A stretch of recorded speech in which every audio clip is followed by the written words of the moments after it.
আমি state president থেকে পদত্যাগ করেছি।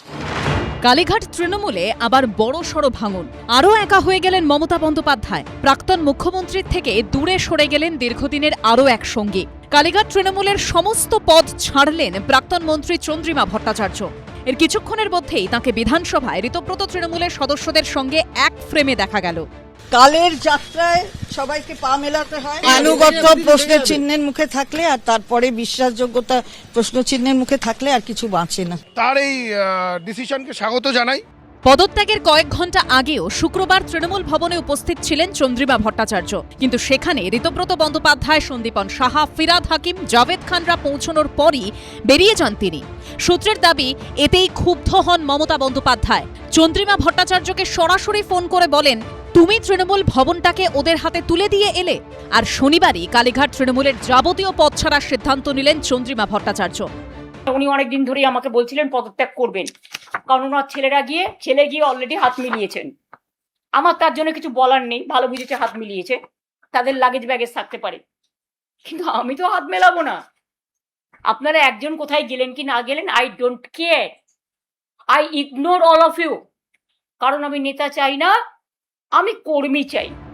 মমতা বন্দ্যোপাধ্যায়কে প্রাক্তন মুখ্যমন্ত্রী উল্লেখ করে পাঠানো চিঠিতে তিনি লিখেছেন, আমাকে দেওয়া অন্যান্য সমস্ত পদ থেকেও ইস্তফা দিচ্ছি। সর্বভারতীয় তৃণমূল কংগ্রেস ও তার বিভিন্ন শাখা সংগঠনের বিভিন্ন ব্যাংকে যে অ্যাকাউন্ট রয়েছে তার অনুমোদিত সিগনেচারির দায়িত্ব থেকে নিজেকে সরিয়ে নিচ্ছি এবং জাতীয় নির্বাচন কমিশনের দ্বারস্থ হওয়ার জন্য আপনার অনুমোদিত প্রতিনিধি হিসেবে যে দায়িত্ব পালন করতাম সেখান থেকেও সরে যাচ্ছি। মমতা বন্দ্যোপাধ্যায় যেভাবে বলেছেন যে আমি তুলে দিলাম, এটা আমি বেদনা হতো। এখান থেকে আমি আমার সময় মতো বেরিয়েছি। হ্যাঁ, আমার ঘরেতে কেউ আসেনি তো, কোনো বিধায়ক আমার সাথে কথা বলতে আসেননি। আমি প্রতিদিন যে সময়ে থাকি, কালকেও সেই সময়ে ছিলাম, ততটা সময়ই ছিলাম।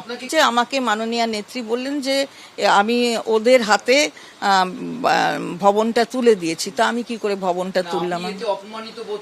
মানে আমার দুঃখ লেগেছে যে নিশ্চয়ই আমার আমার যে আনুগত্য এবং যে বিশ্বাসযোগ্যতা, সেটা তো একটা প্রশ্ন। যতদিন সমস্ত গুরুত্বপূর্ণ দপ্তরগুলো মমতা বন্দ্যোপাধ্যায় ওনাকে দিচ্ছিলেন, তখন অভিমান হয়নি গো। ৩রা জুন কালীঘাটের বৈঠকে চন্দ্রিমা ভট্টাচার্যকে রাজ্য সভানেত্রীর পদ দিয়েছিলেন মমতা, কিন্তু 1 মাস যেতে না যেতেই সেই পদ ছেড়ে দিলেন তিনি। যাওয়াটাই স্বাভাবিক, সব শেষ, তখন দল ছেড়ে চলে যাচ্ছে। তৃণমূলের এখন একমাত্র জায়গা হচ্ছে মডার্ন ইসলামিক হিস্ট্রি সিলেবাসে। আসলে তৃণমূলটা নেই, এটা খেলা দেখানো হচ্ছে যাতে একটা লড়ালড়ি করে বিজেপির সঙ্গে ঘনিষ্ঠতার সুযোগ কার বেশি তার একটা দেখা বা বোঝাপড়া করা যায়। কাউন্সিলর ছেলে ইতিমধ্যেই ঋতব্রত তৃণমূলের শিবিরে চলে গেছেন। এখন চন্দ্রিমা ভট্টাচার্য কি করবেন সেটাই দেখার। ঝিলম করঞ্জাই, কৃষ্ণেন্দু অধিকারী ও অর্ণব মুখোপাধ্যায়ের report, ABP Ananda.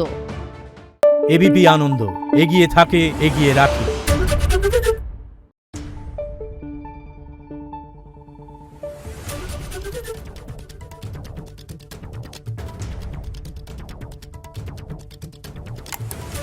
Thank you.